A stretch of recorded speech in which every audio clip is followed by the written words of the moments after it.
Hai,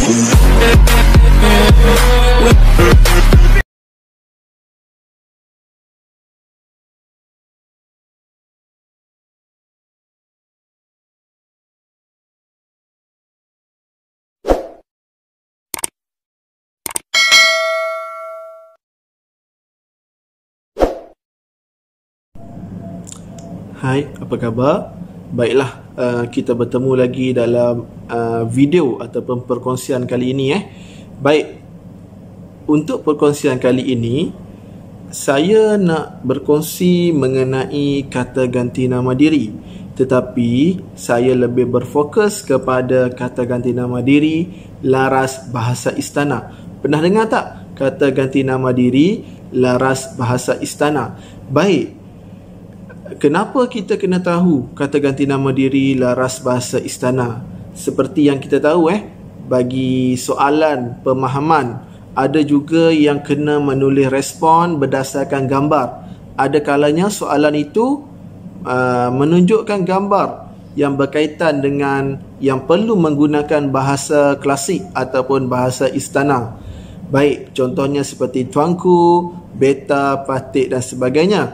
Kemudian tujuan kedua supaya generasi-generasi baharu anak-anak murid kita tidak lupa ataupun mereka sentiasa tahu tentang bahasa istana ini.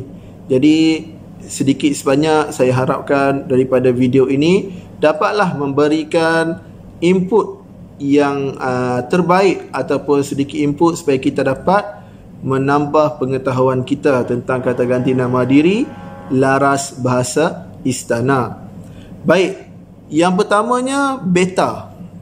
Okey, baik saya ulang sekejap Yang pertamanya beta. Beta ni merujuk kepada sultan ataupun raja. Baik, untuk pengetahuan semua, di negara kita Malaysia hanya di negeri Perlis sahaja yang menggunakan panggilan raja. Negeri lain kecuali Negeri Sembilan, Negeri Sembilan kita menggunakan panggilan yang di Pertuan Besar. Negeri-negeri lain yang ada sultan, panggilannya tetap sultan. Baik, jadi beta ini merujuk kepada sultan atau raja yang membawa maksud saya. Contoh ayat menggunakan kata ganti nama diri beta. Beta mahu pengkhianat negara itu diusir dari negara kita. Saya ulang, beta mahu pengkhianat negara itu diusir dari negara kita.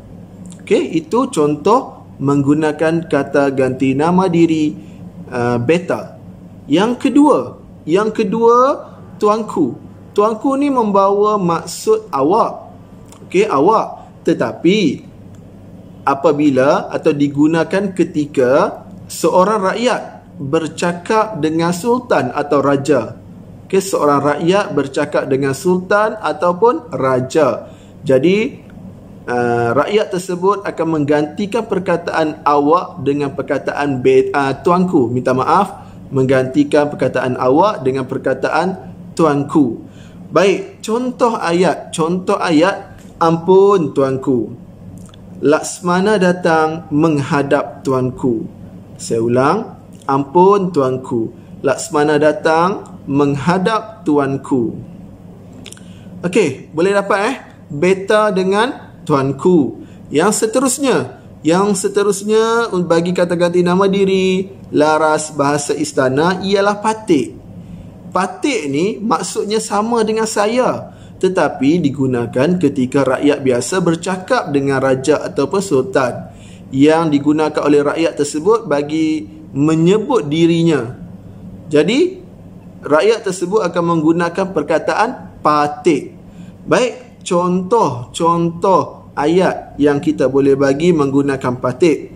Patik mencadangkan agar benteng pertahanan negara kita diperkuat.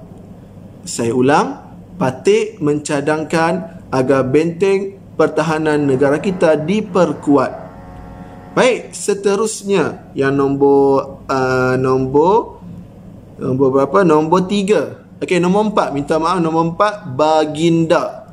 Okey, baginda ni digunakan bagi menggantikan kata ganti nama diri dia. Tetapi untuk menyebut ataupun menyebut tentang diri sultan ataupun raja, okey, iaitu kita nak merujuk kepada sultan ataupun raja, jadi kita tidak menggunakan dia, kita menggunakan kata ganti nama diri baginda. Okey, contoh ayat.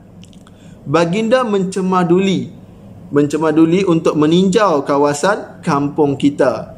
Saya ulang, baginda mencemaduli untuk meninjau kawasan kampung kita. Baik, seterusnya yang nombor 5, hamba.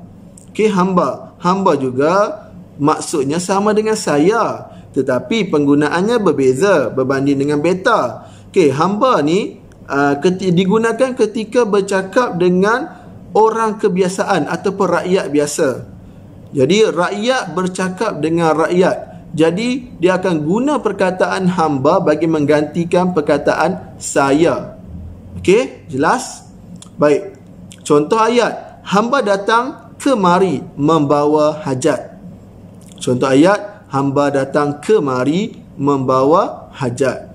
Okey, yang terakhir perkongsian saya bagi kali ini, tuan hamba.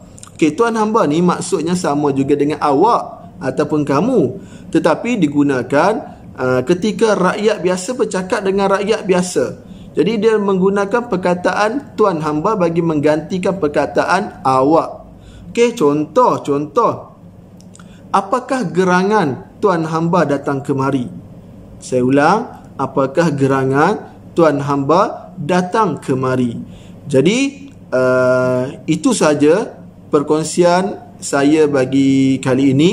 Saya harap dengan perkongsian ringkas ini dapatlah membantu guru-guru ataupun murid-murid supaya lebih faham dan jelas mengenai kata ganti nama diri laras bahasa istana. Semoga kita dapat terus ingat dan perkataan-perkataan ini tidak hilang di telan zaman. Sekian, semoga kita berjumpa lagi di dalam perkongsian akan datang. Sekian, terima kasih kerana menonton. Bye bye.